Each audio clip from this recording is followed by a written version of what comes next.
2025 is nearly at an end, and to celebrate, we're counting down our top 25 most popular videos of the year. Sounds cool! In the past 12 months, we've seen and driven all manner of weird and wonderful cars. Some old, some new, some a mix of old and new, but we've loved experiencing them all and loved that you've come along for the ride. That's outrageous! We've created a special playlist of these top 25 films, link in the description below if you want to watch them in full. But in this video, we wanted to show you some highlights.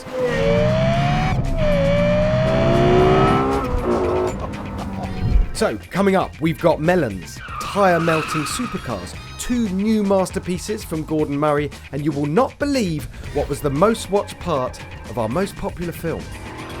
Anyway, up first, or rather in at number 25, is a 2,000 horsepower hypercar from Mate Rimac. And to test its acceleration, we needed something more visually exciting than a stopwatch. This is the Rimac Nevera R. They say it's the world's fastest accelerating road car. So to try that, here's a test you've never seen before. Are you ready? 3, 2, 1, go! We're still meloning!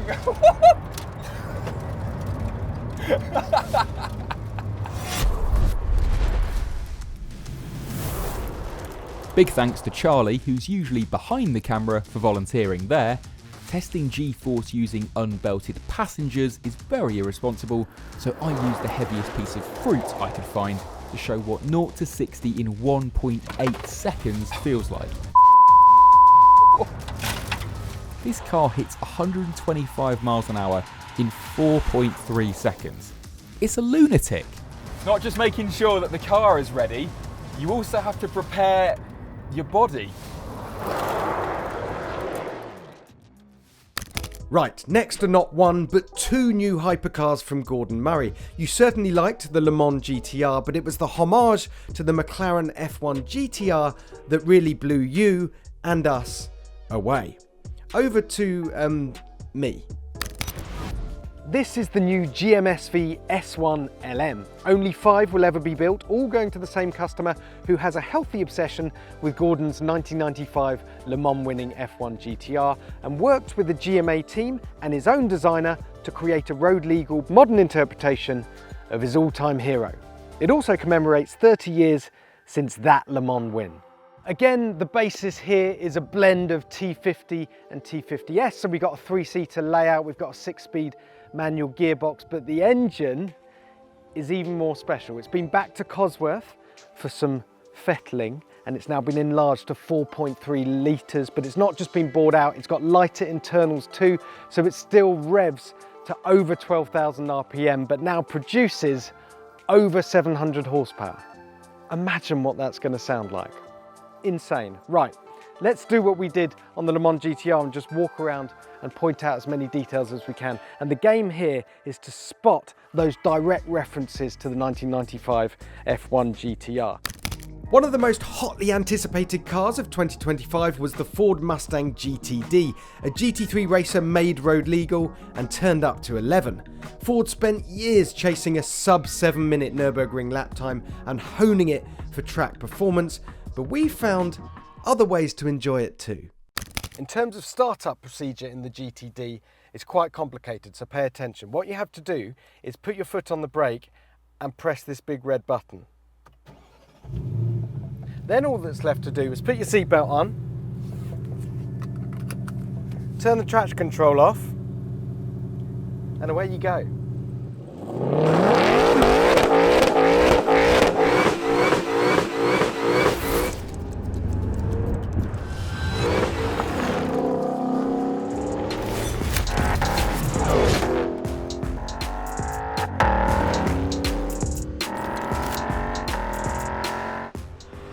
Don't worry, over the course of 2 days, we also drove it on road and track for a thorough test. But our methods at Top Gear are even more in-depth and extensive than that. Yep, you can't even fit a baguette in the boot of the Mustang GTD, but it does still have a boot lid of sorts, and I'll now demonstrate with the help of my glamorous assistant Olgan how that works. So the normal boot button, and then there's a couple of catches here. If you push those down, nice and firm, Olgun, slick as you like. Right, you can take that over there. It's made of carbon fibre, as is all the bodywork on the car, of course. And what can we see under here? Not a lot, if I'm honest. A battery, a tyre inflator kit, a couple of intakes for the transmission cooler, and definitely no boot space. But can we just give it up for how mental this car looks? The reason we parked it in the smallest, most awkward parking space in the entire world in the middle of this tiny French town is to show you what it looks like in the real world among the scooters and the cafe and the locals. It looks like nothing else I've ever seen on the road. For me, this is even more mental than the GT3 RS, and I'll justify it because that might be quite controversial. The standard 911, the distance between that to the GT3 RS isn't as far as from the standard Mustang to this thing, so it's that much more shocking and it's that much more radical. Yeah, $330,000 is quite a lot of money. It will cost £315,000 when it goes on sale in the UK and Europe in left-hand drive only, but you're going to get more attention in this thing than you get in, say, a Bugatti Chiron, and that costs about 10 times more. Yeah, look how we're being swarmed. Completely swarmed. Can't keep them off the car. Guys, wanna have a look? Now, here at Top Gear, we usually say no to passenger rides unless it's alongside the Stig, but we're so excited about the 500 horsepower plus Renault 5 Turbo 3E that we flew to Corsica to hitch a lift on a closed rally stage. This is Julien Saunier. He's a rally driver, and he's going to show us what a prototype Turbo 3E can really do. And he's told me he's going to take it easy on me. Je vais te faire pleurer ta mère. Sounds cool. I'll talk to you in a minute.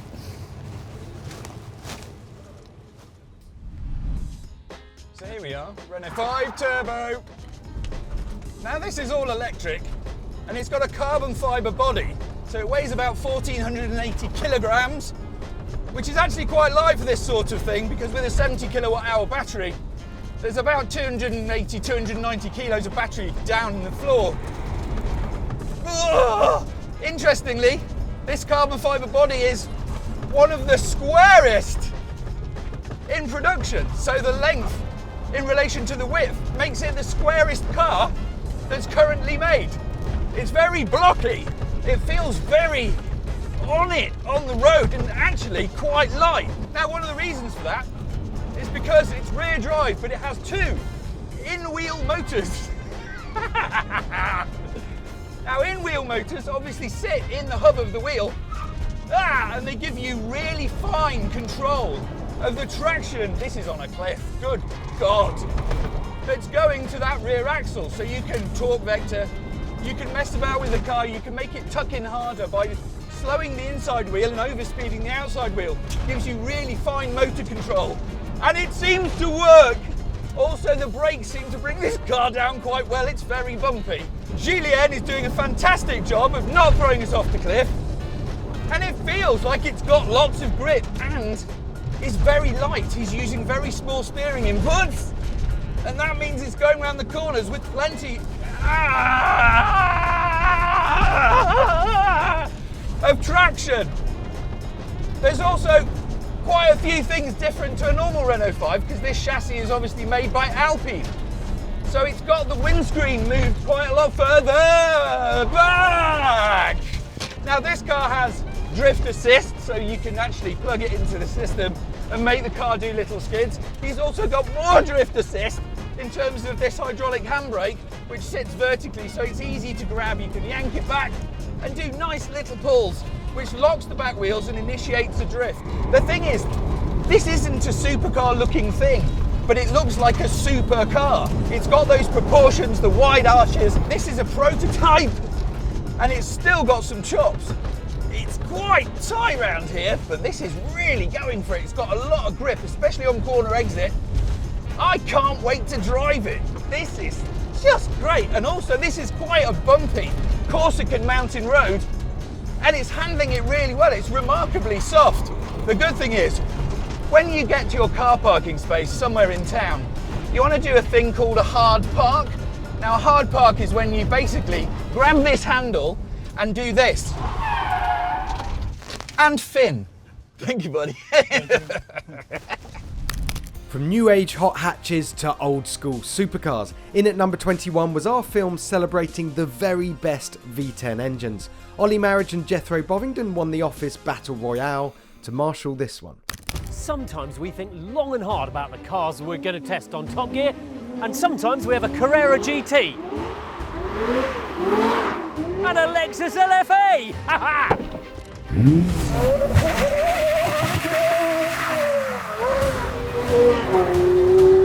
Right, let's see if we can catch up with Jethro, shall we?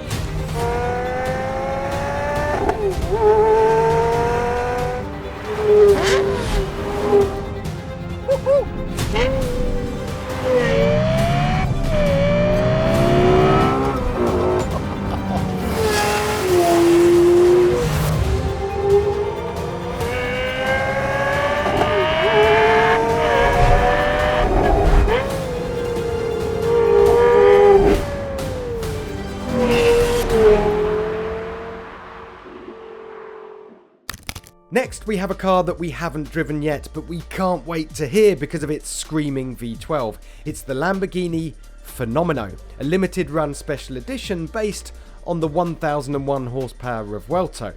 Yeah, like it needed more power. Now the Fenomeno is very much road legal, and it is all carbon fibre body, but that's not because it wants to be a stripped out road racer. It's actually to offset the extra weight of its bigger battery. Same size physically as the Revuelto's battery, but with twice the capacity, and that means they've been able to juice up the motors to give it that Lamborghini record-breaking performance.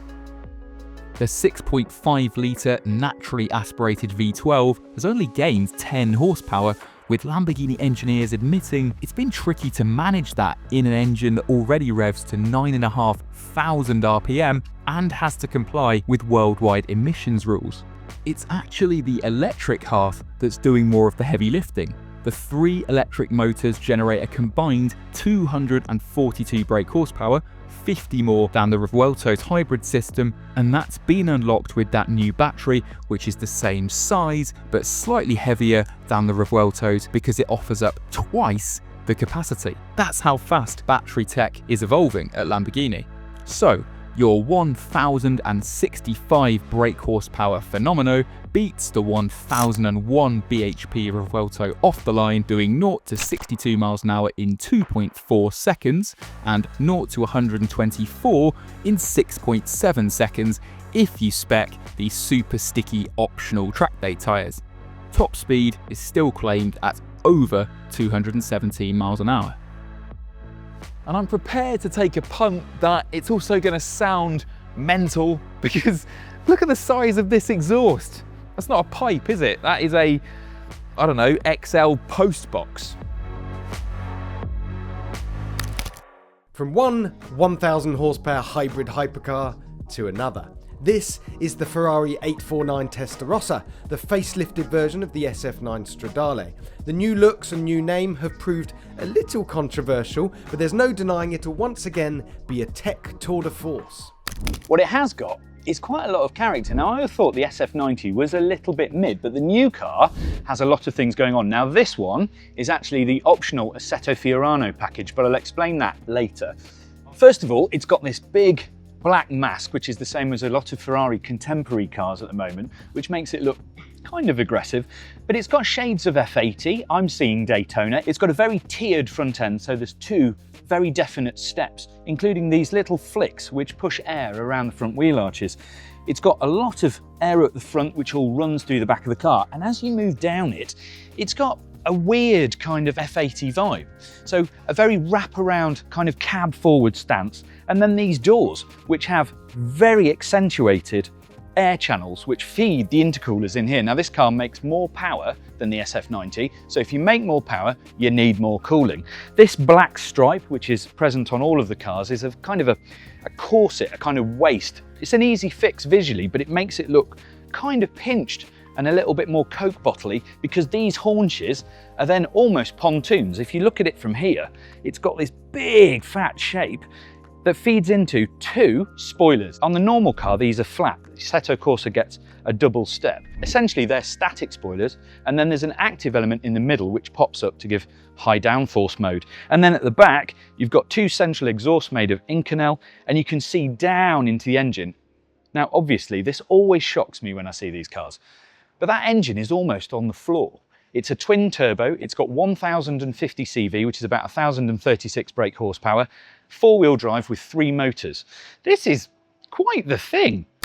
The end of 2025 brought the sad news that Porsche was withdrawing its 963 race car from the WEX headline hypercar class. Still, let's rewind to the summer and happier times when Porsche let us drive a 963 that was road legal. Well, road legal-ish.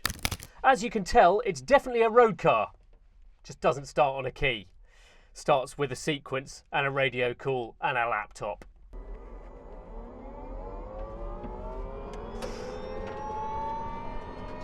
There you go.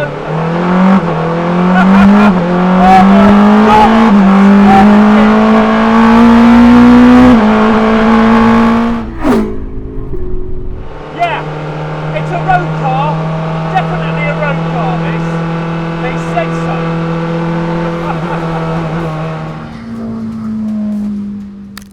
The antithesis of the 963 is probably the car I tested at the start of the year, the Land Rover Defender Octa.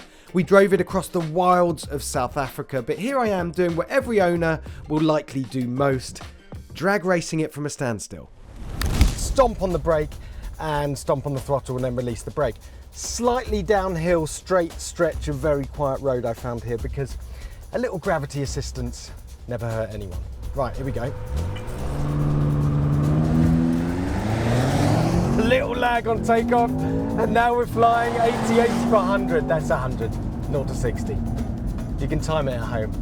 Not sure how fast that was, but for a 2.5 ton car, that felt completely unnecessary, but utterly addictive. I'll tell you what, the lack of pitch for a car this big and this high riding, pitch being the nose rising up when you floor the throttle, the lack of pitch was bloody impressive. And I've got to say, this engine, I'm running a V8 Defender 130 at the moment. That's a supercharged 5 litre. This is a twin turbo. The throttle response, pretty much the same, but once the engines are up and running, this one just has a good deal more wallop.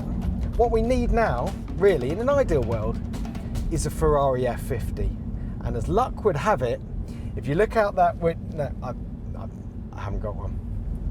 Got confiscated at customs. Moving on, and in this eclectic mix, you loved our Restomod test, where we brought together remastered vehicles from Cyan, Totem, Amos, and Chimera. These cars indulge our love of analog right down to the startup sequences. So here's Ollie getting all excited about a key in the Chimera Evo 37. Now, I don't know how an original Lancia 037 fired up, but I want to show you how cool the fire up procedure is for this Chimera, right? Here's the key.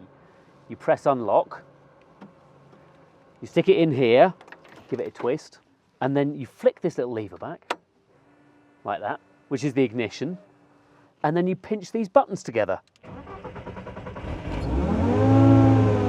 Hey! Chimera has done what all good Restomod firms need to do, specialise in one particular model and do it well. The top 15 now, and this is the new Porsche 911 Turbo S, which is quicker to 62 miles an hour than a McLaren W1 and promises to be the ultimate all-round performance car. Still, let's not get carried away with excitement. Here's Ollie Q pointing out what's wrong with it. Oh yes, Porsche is properly leaning into pointless carbon fibre options. You can have carbon fibre aero kit, carbon fibre wheel inserts, carbon fibre air intake, the exclusive turbo carbon trim inside, and the must-have accessory for Cars and Coffee next year, the carbon fibre wiper arms, which save, and I'm not joking, 600 grams. Like all Gen 2 992s, it's gone fully digital in the instruments, and I still haven't forgiven Porsche for getting rid of the physical rev counter. I'm still not over them replacing the turnkey starter with a boring button. The cup holder is still all wrong, and the turbo's Achilles heel is that for £200,000, you get pretty much exactly the same interior as you get in a Carrera for £100,000. It's slightly lacking some sense of occasion, and you have to remember this thing competes with some properly exotic supercars. New bits? Well, there's a delightfully 80s boost gauge in the digital display. You can keep an eye on your battery state of charge down there. And for some reason, instead of getting them as standard, you have to spec the tiny back seats as a no-cost, no legroom option. Ferrari's rival to the 911 Turbo was the Roma, but it tinkered with it in 2025 and turned it into the Amalfi. New name, but not too much else has changed. Here's Ollie again, rejoicing in Ferrari keeping it simple. And under the smoothed out bonnet, things get sensible once again, because this is a brand new Ferrari that doesn't have a preposterous power hike. It's still a 3.9 litre twin turbocharged V8 with no hybrid assistance and no battery weight penalty, but they've only added 20 horsepower, so it's now up to 640. You think of the leaps in power that we got with the 296 and then the Speciale. It's got a bit crazy really, hasn't it? You can't use these 800 horsepower monsters on the road, but this is going to come out with less power than an Aston Martin V8 Vantage, less power than a Porsche 911 Turbo. And I know that this is meant to be the entry-level model. It's the car that Ferrari says, welcome, come down, sit at our table, and then they proceed to sell you lots of other cars. So this is supposed to be less scary, not as intimidating, but I find it quite refreshing that this has got a power total that's plenty. I mean, it's getting on for what an Enzo had, but it's not terrifyingly too much. And it should sound and feel better to the driver because they've put lighter cams in, they've worked on making the engine revier, more responsive. I always found the Roma engine to be a great big power tower, but not that emotional and musical to use. Apparently this solves that. So more common sense thinking from the Prancing Horse. Power still goes to an 8-speed twin-clutch gearbox mounted at the back for better balance. The Amalfi hits 62 miles an hour in 3.3 seconds, does 0 to 125 miles an hour in 9 seconds dead, and maxes at 200 miles an hour flat out. So it's a fast car, but unusually for a new Prancing Horse, it's not a mind-blowing one. As much as the cars, some of the standouts in the automotive industry are the people who make them. One of those is Mate Rimac, the charismatic founder of Rimac, which has proved so successful that Mate has managed to become the boss of Bugatti too. Yes, he's an EV evangelist, but with a deep love for combustion engines too. Here he is showing us around his personal car collection. In this room soon will be a battery production line, but in the meantime, Mate's found a different use for it. Come and have a look in here. Welcome to Mate Rimac's Garage of Toys. Talk us through stuff. I know you're a big CSL fan. You have a beauty car that you keep nice, and then you have one to beat on. Which one's this? This one is the one we use. So it looks minty. It's not just me using these cars. I don't have a lot of time. I'm working a lot, traveling a lot. So actually all my friends can use these cars as they like. So most of the time I don't know where the cars are. Many of the employees, you know, when they get married or they have a wedding to go to or something, they ask me to use the car. So I just give it to them. And some of the cars, you know, are here just because I really wanted it as a kid.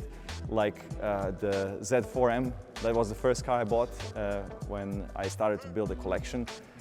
Or the R32 Golf, of course the iconic E30, and you still need to put a V10 in one of these, don't you? Absolutely. That's your baby project. Maybe not in one like that to not destroy it, of course, but you know, maybe some guys don't realize, and I didn't realize that myself. These iconic cars, when you look at them and you think, wow, these amazing cars and so on, but from today's perspective, they are so slow. Like So you're used to 2,000 horsepower? But I think even someone who just drives a normal car today, like I don't know, 1 Series BMW. Yeah, no, I drove an E30 earlier this year. It's really slow. Astounded how slow it was. Right? Yeah. And it's wobbly and everything is wobbling around, and like you turn the steering wheel like this, nothing really happens. The steering column just flexes. Yeah. And you ask yourself, how was that a sports car just like 30 years ago? That was the pinnacle of a sports saloon. Pinnacle. Yeah, crazy. Yeah. So I think it's a beautiful car, really iconic, but if you put a V10 in it, then it does something cool. We're going to be back to drive that RS 4 litre. That's actually not mine. Some people store their cars here, like friends, so, Okay, but very a cool car. But the Carrera GT and the number plate. Yeah, I mean, that's the sound of the car, right? When you drive, it's like whoop, whoop. That is stunning. So there is no, I think, complete car collection without the Carrera GT, and I just love it for the analog feel. And people call it a Widowmaker, but I really push that car very hard with the old tires and the new tires, and I don't feel that at all. I rather feel that the car is somewhat understeery and a bit too soft. I wish the Carrera GT was spikier, said no one ever. Yeah, so I don't feel dangerous, that car is dangerous at all. Then the Golf GTI is a friend's car, but the SLR, we talked about it, it's not great for driving, but it's beautiful to look at. And just like as an engineering exercise, like when you drive that car and you stop, and the heat from that engine goes out, like you just look at all the chimneys in the car and like all the openings, it's not there for show, you really see it's there for a reason. Yeah, you've got 2 members of the original Holy Trinity, so now you need an Enzo. Yeah, completely. Exactly. But that's crazy, like when you drive the SLR and the Carrera GT, you think, how were these cars coming out at the same time, being in the same category and costing the same amount of money? Yeah. And now today, like, so both of them costed like 280,000, I think, when they came out. No, sorry, 400,000 when they came out. And today an SLR is like 300,000, while the Carrera GT is 1.5 million. Yeah. I mean, I think there'll be a lot of people delighted that their car is in the sort of Rimac collection. One that won't be is the Valkyrie. Is this something you drive? Yeah, so I also want to buy one of every car that has our tech in it. That's an expensive hobby. You're going to need a really big garage, the way this thing's going. So it's the Valkyrie. I mean, I don't have a Koenigsegg Regera because that has our hybrid powertrain in it as well. Come on, Christian, sort the man out. Oh, one day, Christian, I'll have one for sure. Maybe also some other one. I really respect Koenigsegg and Pagani.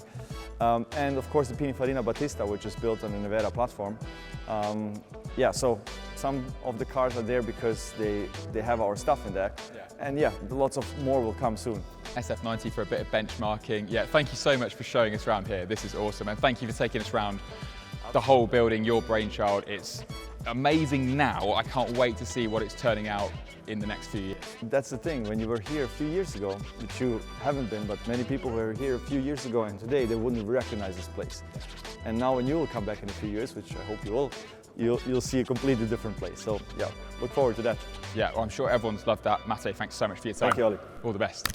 Apparently, some people on the internet like drag races. So when we had a world exclusive drive in the Lotus Evija hypercar, alongside testing it on road and track, we thought we'd show just how fast it is against an all-time great hot hatch. It's hard to convey just how quick the Lotus Evija is, but the gods of Google tell us we have to do a drag race.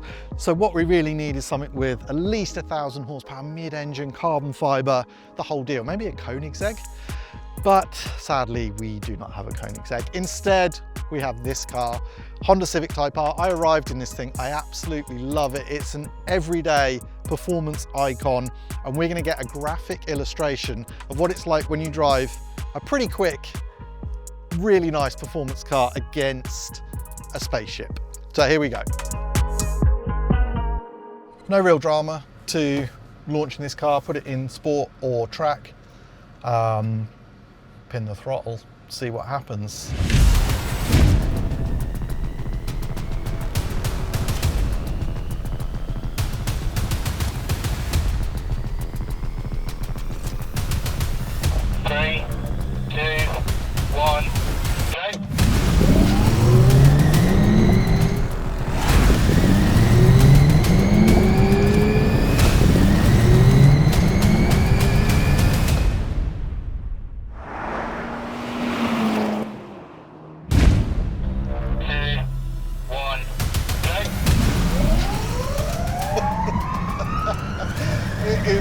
unbelievable. That's 100, 110, 120. So quick. The Honda is back there somewhere. It's violent, but I think the big saloons that I've driven, you know, the Lucid Air, Sapphire, etc., they make you feel really giddy and sick, and I don't know what it is. Maybe it's the suspension dive, but this, nice and flat right on the deck, and it's not as unnatural feeling. Like, it's unnaturally fast, but it doesn't feel out of kilter. 0 to 60 in 2.0 seconds, so straight out the box, pin the throttle, fastest 0 to 60 I've done by a margin.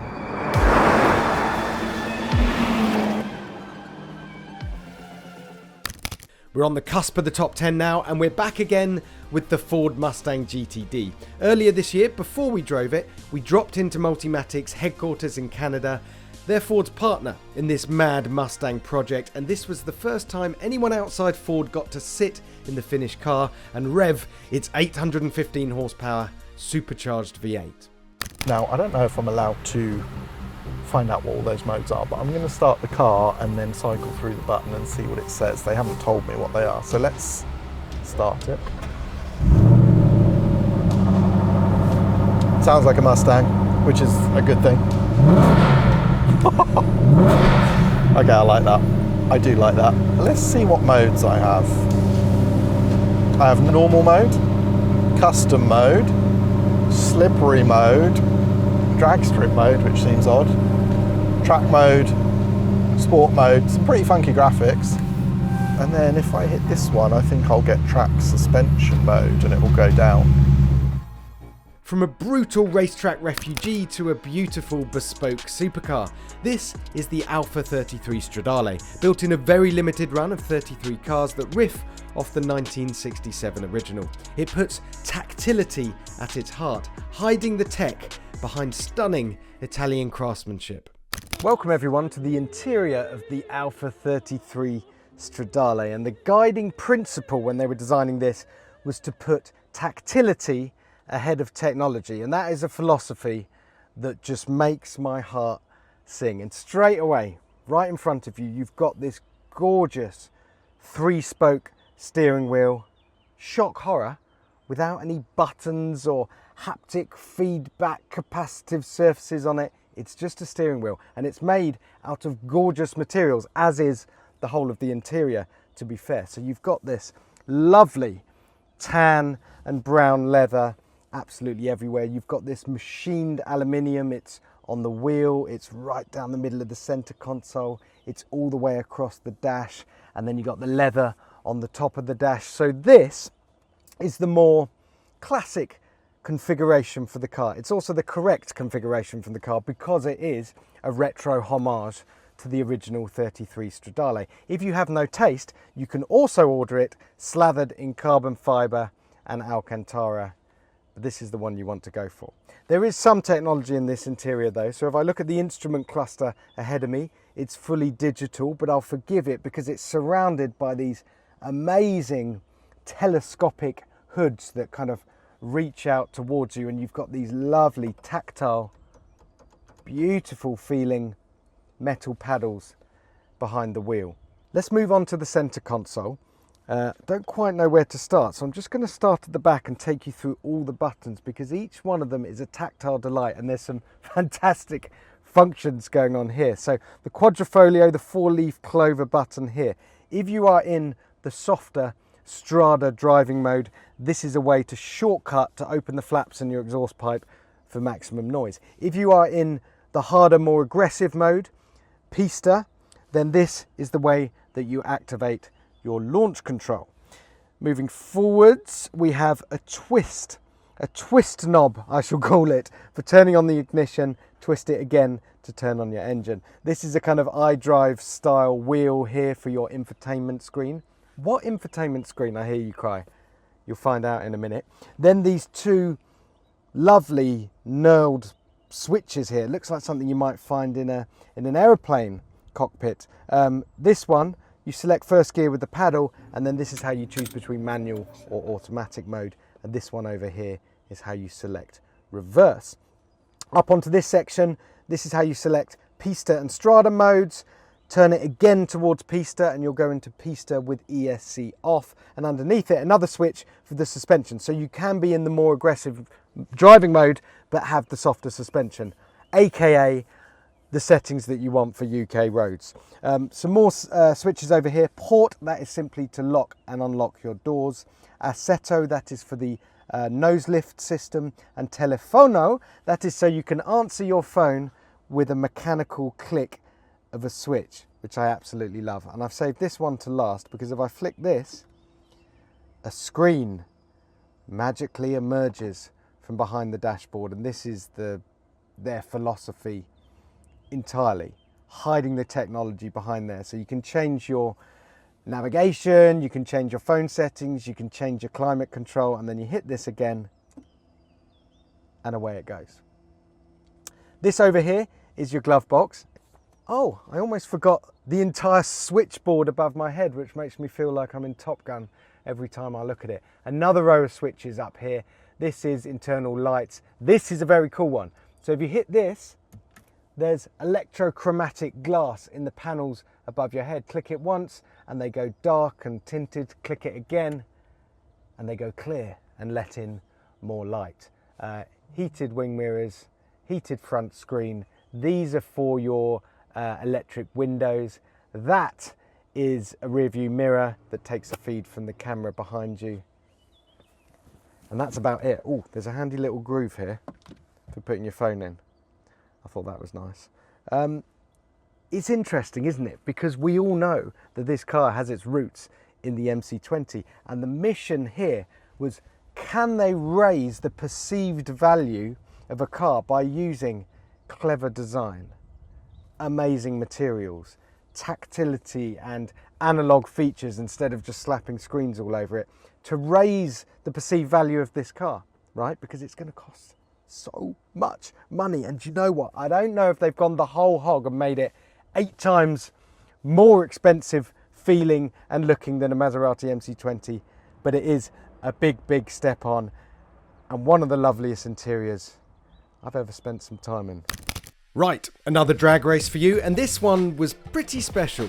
Mercedes doesn't plan to ever let any media drive its F1 engined AMG 1 ever again, but we found a willing owner who was only too happy to hand the keys to Top Gear for 2 days at the Thruxton race circuit, and we brought along an Aston Martin Valkyrie just for good measure. For this bit, we had special permission to use Thruxton's runway, so there was only one thing for it: a race, but with a rolling start to avoid exploding any very expensive clutches. 30 miles an hour up to the line, then floor it.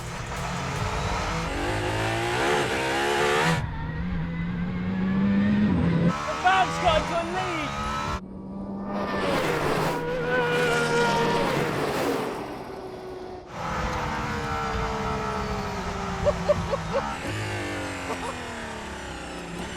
Well, I didn't even talk, but we got full power, so I am happy about that.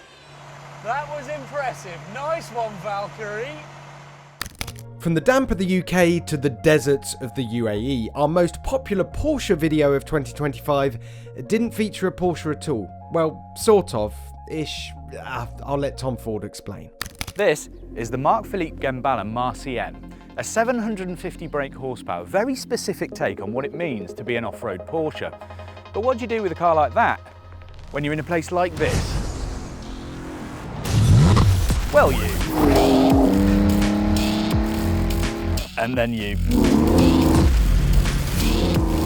You probably want to. Bloody hell! And you'd obviously. And then you poke. So up we go. You prod. And you try not to. Here's one you probably weren't expecting. Yes, that's an Aston Martin DBX, but this video wasn't about the super SUV. Rather, this was Aston getting one over on the opposition by being the first car company in the world to get Apple CarPlay Ultra. Turns out though, not everyone was that happy about it. This is the Aston Martin DBX, and this is the new Apple CarPlay Ultra. Yep, not content with owning your ears and your eyeballs and your desktops and your wrists, Apple wants to take over your car too. Apple first announced this next generation CarPlay software way back in 2022, and then it all went a bit quiet until 2 videos were released at its 2024 Worldwide Developers Conference, offering more details on what it would look like and how it would work. And now, in spring 2025, we finally got our hands on it, in an Aston Martin. Okay, so in a bit I'm going to be parking up and taking you through absolutely all the new functions and features in this CarPlay system, but first we need to talk about the elephant in the room, because not all manufacturers are that happy with this new CarPlay system. Ola Källenius, the CEO of Mercedes, recently went on record to say the idea of another company taking over all the screens in his cars was a big fat no from him, which is why Apple's been beavering away in the background, taken longer than they initially hoped to try and create that level of customization to keep all these different manufacturers happy. So Aston Martin is going to be the first manufacturer to launch this new CarPlay. If you bought an Aston Martin in the last couple of years, you'll be able to take it to a dealer to get it uploaded. And of course, there's loads of other manufacturers that are signed up: Hyundai, Kia, Porsche, Honda, loads of them. The way it works is that Apple gives these manufacturers a toolkit or a set of templates, and then they can customize and tailor the way that the interfaces look in their various different cars, based on whether it runs on electric or runs on petrol or any specific functions that that car has, and of course, how many screens it has and how big they are. So the question we need to answer today is, obviously, is this new CarPlay system any good? But also, is this idea of an all-encompassing Apple CarPlay interface that takes over the whole car, is that in itself worthwhile? From Apple to the old school, and our 6th most popular video of 2025 was a resto mod. Not just any resto mod though, but a remastered Lamborghini Diablo courtesy of Excentrica. It doesn't come cheap, but here's Tom Ford to explain why it's a rather wonderful thing. So what's actually gone on that gives you over £1 million worth of makeover? Well, let's start with the outside.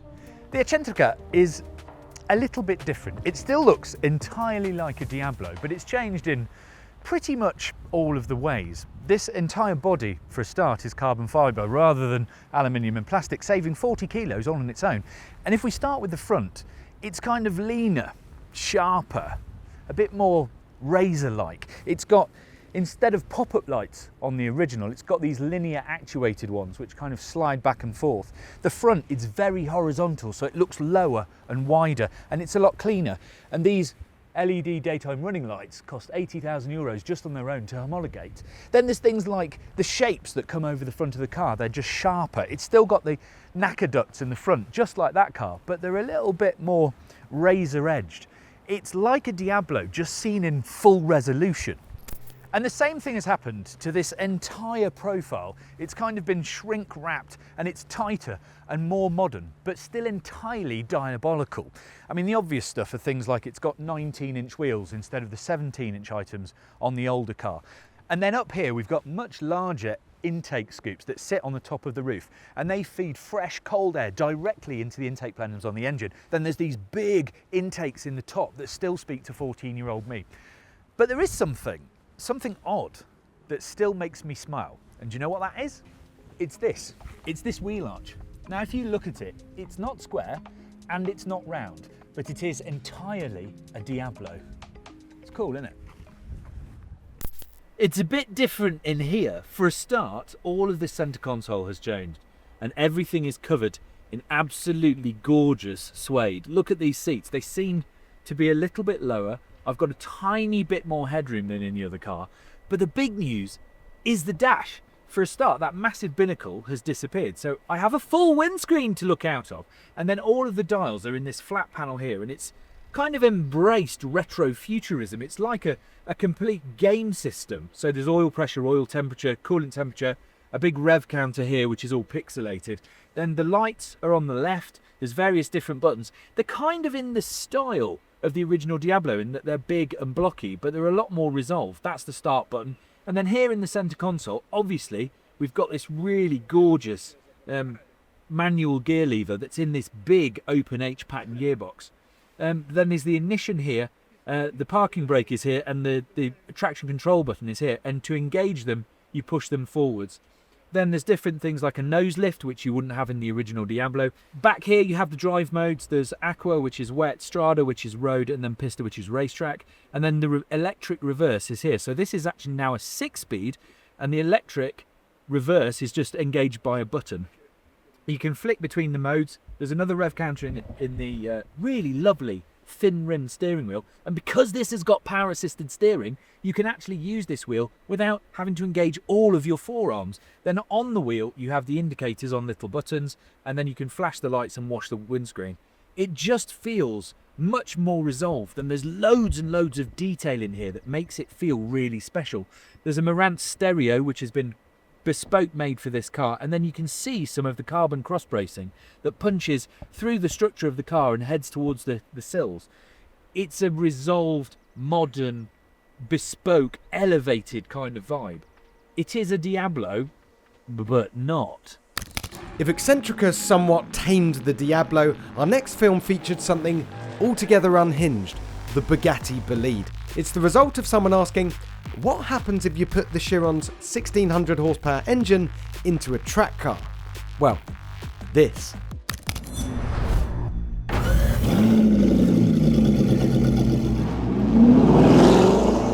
Andy's instruction was to floor it in first gear with the 40 mile an hour pit speed limiter on, and then when I exited, click it off and hold on tight. That's outrageous! Let the pit speed off and it is gone, this thing! Oh my word, I don't know what speed we're doing. Well, there's still not that much brake temperature in it, so we're just dealing with a little bit of slip. Nothing intimidating about that in a £4 million hypercar. Going into the fast one at the back. It feels so planted, the steering's quite light. You don't get so much sense of it like that. The brakes are outrageous, and you don't have that much steering feel. It's entirely normal. The tyre pressures, they're running quite high because the damn thing develops so much downforce that there's so much pressure put down into the tyres. Just nail it out of there and just let it go. Oh my, it is absolutely relentless. The power delivery is so smooth. The gap changes just happen immediately, and wow, and then you've got to remember to downshift. That is just eating the whole main straight in about 2 sentences, and this will just go over to third. Wow, the acceleration, I can get used to it because it's a bit like I felt in the Koenigsegg once that had got grip, but of course at this it gets four-wheel drive, it gets grip everywhere all the time. No issues there whatsoever. It's just through these long corners, it's just a little bit, it moves, it actually moves around. The evenness of the four-wheel drive is hilarious. It's so good like that. And then you just nail it down the straight. Right, second, third, fourth, fifth. I don't know what the speed's doing. I can't see a readout for it anywhere. There it is. It's up over 300 kilometers an hour, and you just hit the brakes as hard as you can. Oh, it feels now the tyres are starting to get some proper heat into them, and so are the brakes. It feels absolutely mighty now. So the disc temperatures are up over 120% there, 700-800 degrees. The rears are at 500-600. Just going to keep turning it here and see how it grips. And then you just bury it down the straight. Oh, this is absolutely hilarious. It just pins you back and it just keeps pinning. It lets up not at all. And the brakes, oh my God, I've had to brake too early this time.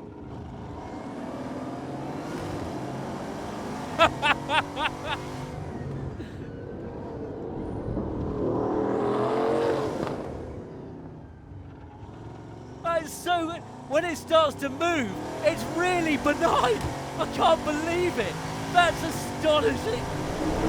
You see the bodywork panel's vibrating, it's going so hard. Wow.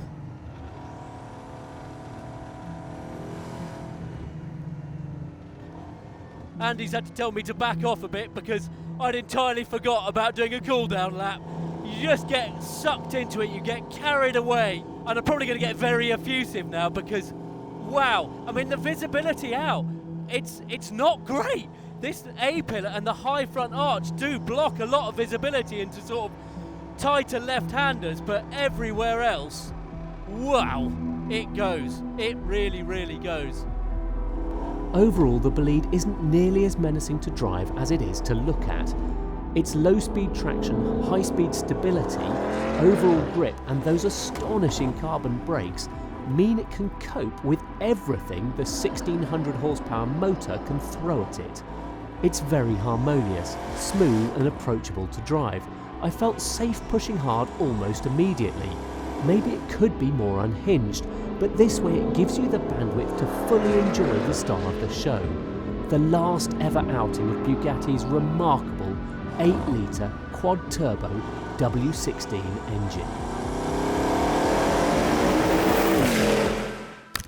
Right, next up is something rather special to us. What started as a chat with a few hypercar company founders in a London pub back in 2023 has now evolved into the greatest track day in the world, whereby the likes of Christian von Koenigsegg, Mate Rimac and Rob Dickinson bring their best cars to the Top Gear test track and then let each other drive them. So here are a few highlights from the 2025 edition. So you know it has sequential turbos. So one set of turbos, it has 4 turbos. Right, it kicks in the second stage, right. And that's what you need to hear. So now full throttle and you'll hear that. First set. That's super cool. That's crazy, huh? That's very cool. It's very progressive how it kicks in, but you really hear it, of course, with this dragon mouth over your head. So cool. You can hear it there as well. Yeah. Left foot on the brake. Left foot on the brake. Right foot full throttle. Release brake. Whole steering.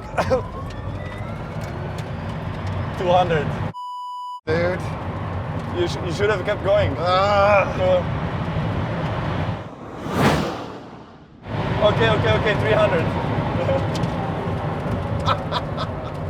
I don't know how far we can go. Okay, let's try drift mode.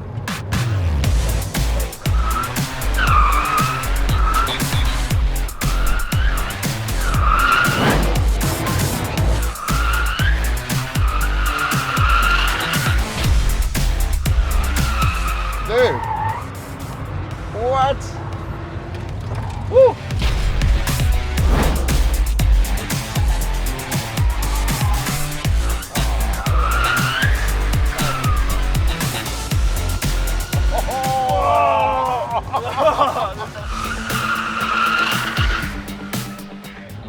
We have the drone here. Wait. We'll give the drone a nice shot.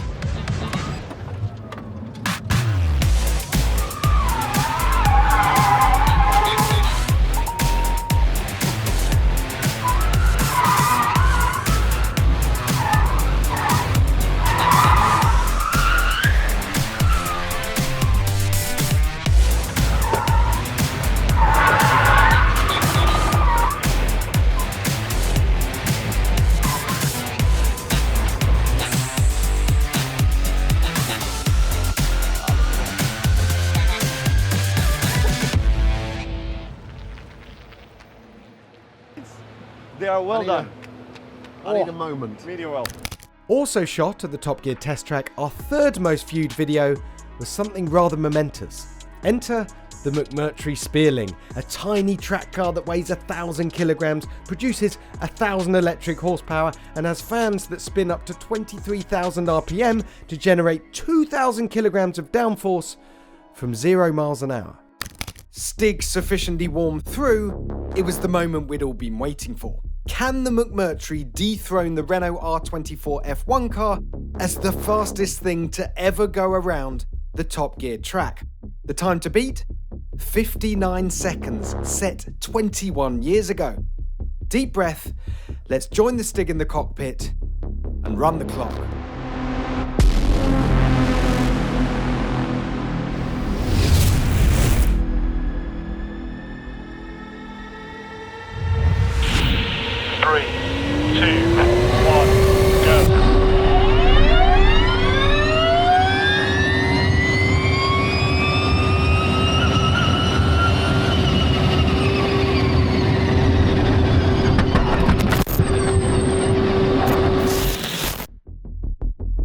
Yeah, told you it wasn't exactly a smooth surface. Nice catch from Stig though. The good thing about the McMurtry though is you still have 2,000 kilograms of downforce sticking you to the track, even if you do spin. Right, should we try that again? 3, 2, 1, go.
Okay, top 2 time, and who'd have thought that one of them would be a Toyota?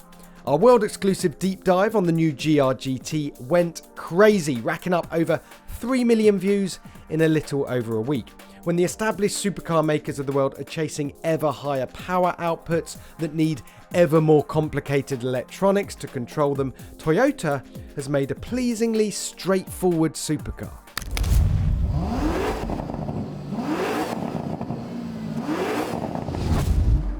So what have we got? Well, it's a front mid-engined, very long bonneted with a tucked rear tail, GT kind of super sports car with a V8 in the front.